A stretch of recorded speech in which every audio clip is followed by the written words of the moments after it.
আমি গতকাল যে খুলনায় যে ঘটনা ঘটেছে, আমি অত্যন্ত দুঃখজনক ঘটনা, আমি নিন্দা জানাই এবং সেই সঙ্গে এটাও আমি প্রত্যাশা করি যে সুষ্ঠু তদন্ত করে দেখা দরকার যে কারা এগুলো ঘটিয়েছে।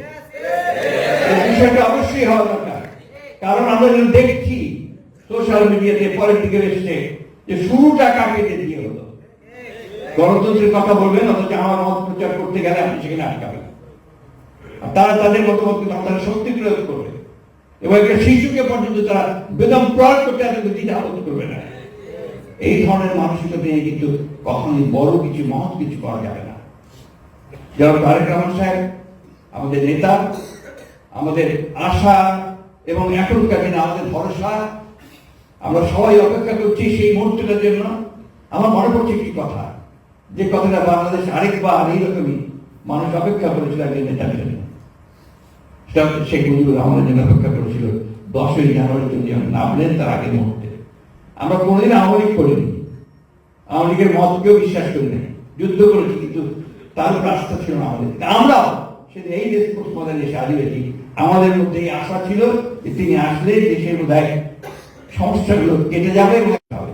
কিন্তু দুর্ভাগ্য আমাদের সেটা তো হয়নি, সেটা আরো ভয়ঙ্কর ভাবে একদলীয় শাসন ব্যবস্থায় চলে গেছে। তো এইভাবে কিন্তু এখন আমরা অপেক্ষা করছি যেন তারেক রহমান সাহেবের জন্য, এবং আমাদের বিশ্বাস যে তারেক রহমান সাহেব যখন আসবেন এই দেশে পা রাখবেন, দেশের মধ্যে একটা অভূতপূর্ব ঐক্য সৃষ্টি হবে। এবং তিনি ইতিমধ্যে নিজেকে তৈরি করছেন যে আসার পরে তিনি কিভাবে এই দেশকে নেতৃত্ব দেবেন, এই জাতিকে নেতৃত্ব দেবেন। কারণ আমি এর মধ্যে 2বার তার সঙ্গে আমার দেখা হয়েছে, আমি লন্ডনে গিয়ে তার সঙ্গে দেখা করেছি, ওয়াশিংটনে তার সঙ্গে কথা হয়েছে, এবং আমার স্থির বিশ্বাস রয়েছে যে আমরা সত্যিকার অর্থে সঠিক নেতৃত্বে জাতি যাচ্ছে, যিনি আমাদেরকে পথ দেখাতে সক্ষম হবে। আমি ধন্যবাদ জানাতে চাই আদর্শের যিনি পাবলিশ করেছেন এই বইটা, এবং আমি আমাদের শহীদুদ্দিন চৌধুরী অ্যানি এবং ডক্টর পাবলিশ একটা ধন্যবাদ জানাতে চাই যে তারা একটা উপযুক্ত সময়ে এই বইটি পাবলিশ করেছেন। এটা এই মুহূর্তে এই বইটা খুব দরকার ছিল, প্রয়োজন ছিল।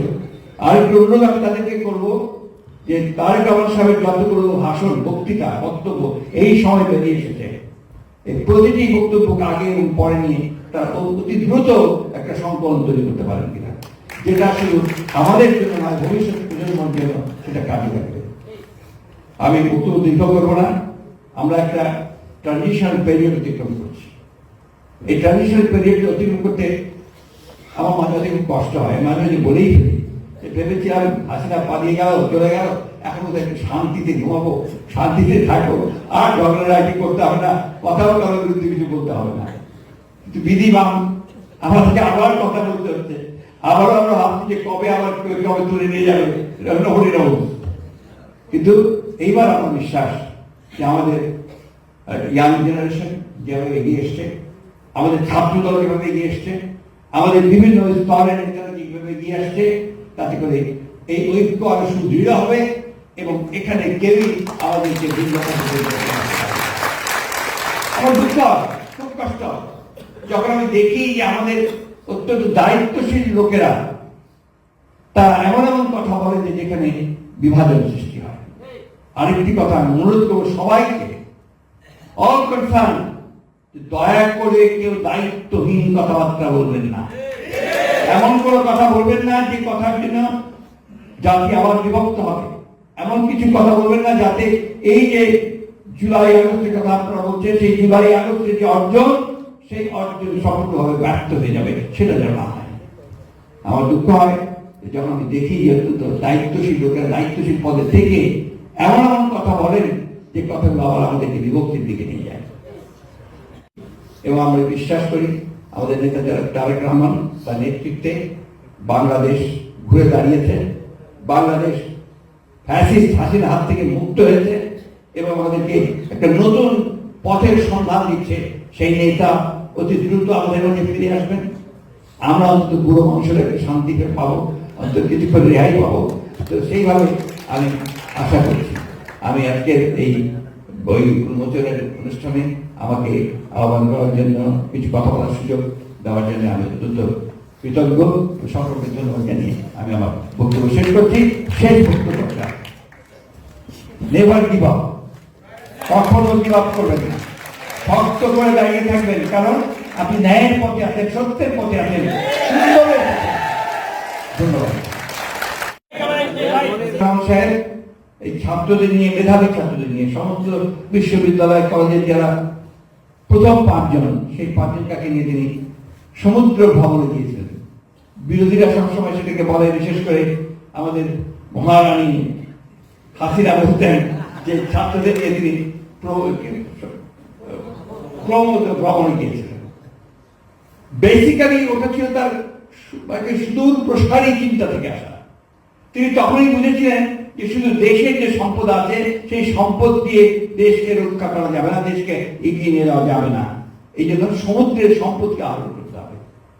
বেসিক্যালি সেখানে তিনি সমস্ত সমুদ্র বিশেষজ্ঞ, ভূ বিশেষজ্ঞ তাদেরকে নিয়ে তিনি মেধাবী ছাত্রদের নিয়ে তিনি সেখানে উঠলেন।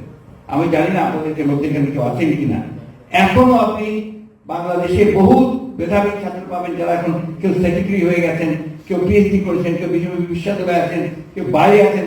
তারা সেই ভ্রমণের কথা তারা বুঝতে পারে না, কারণ ওইখানে গিয়ে তারা জেনেছে যে সমুদ্র কি, সমুদ্রের মধ্যে কি আছে, কি সম্পদ কি আছে, তারা সেখানে গিয়ে জানতে পেরেছে। এই যে সুদূর প্রসারী চিন্তা, এই যে ভবিষ্যতের অনেক দূরে দেখা এবং একটা অসাধারণ সাংগঠনিক দক্ষতা, এটা দিয়ে তার পিতার কাছ থেকে পেয়েছে। তার পিতাও প্রথম যখন তিনি রাজনীতিতে আসলেন, এসে প্রথম যে ক্যাবিনেট তিনি তৈরি করেছিলেন, সেই ক্যাবিনেটটা ছিল আমার মতো নাকি গ্যালাক্সি অফ ইন্টেলেকচুয়ালস, অর্থাৎ দেশে সবচেয়ে মেধাবী লোকজনদের নিয়ে তিনি তার সেই ক্যাবিনেট তৈরি করেছিলেন। আমাদের নেতা তথা তারেক রহমান সাহেব আজকে ঠিক একইভাবে দেশের সমস্ত মেধাবী লোকজনদের সঙ্গে নিজে যোগাযোগ করছেন এবং তাদের কাছে তিনি জানার চেষ্টা করছেন যে দেশকে কিভাবে ভবিষ্যতে আমি সামনের দিকে নিয়ে যেতে পারবো।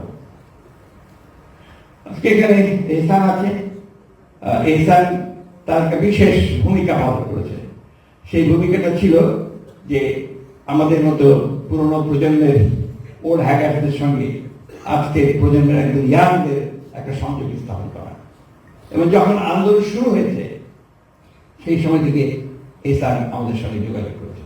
অ্যানিরা তো অত মদিনা এখন ইয়ানি আছে বলা যায়, আমাদের সঙ্গে সে যোগাযোগ স্থাপন করেছে এবং সেই যোগাযোগের মাধ্যমে সে আমাদের একটা যোগসূত্র স্থাপন করেছিল এবং তখন থেকে আমরা কিন্তু একসাথে কাজ করছি। আজকে এখানে আদর্শের যে প্রকাশক, তিনি, তাকে দেখে আমার মনে হলো যে তিনি আমার বাসায় এসেছিলেন এবং যখন তার একটি বই ছাপানোর কারণে তাকে এই বইমেলাতে তাকে আপনার স্টল দেওয়া হয়নি, তাকে বাধা দেওয়া হয়েছে।